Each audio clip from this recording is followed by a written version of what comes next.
52 3328 1122 ou pelo site www.nucleodeseleção.ueg.br. Agenda Anápolis. Rádio Móvel. Jornalismo sintonizado com a população.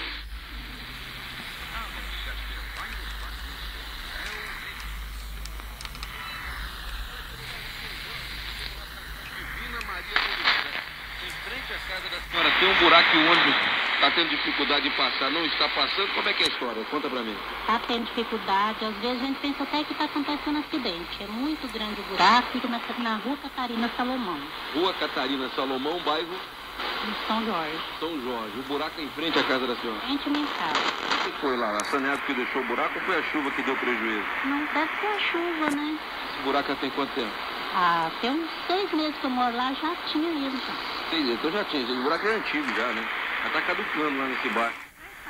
Aniversário. Atenção, prefeitura, pelo amor de Deus. Vamos tapar o buraco na rua Catarina Salomão. Catarina Salomão, pelo amor de Deus. É o registro do seu passo em nome do Gel Tipoia.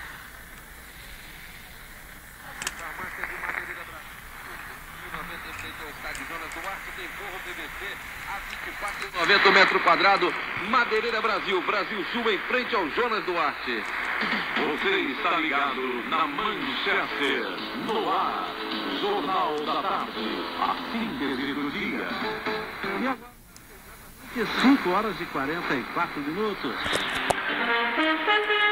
Manchester, 590 AM.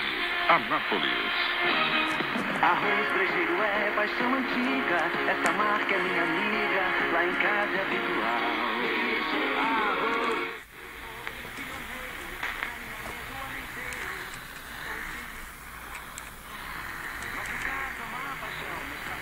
Na minha mão, o arroz brejeiro põe o coração. Nosso caso é uma paixão, porque já diz o ditado.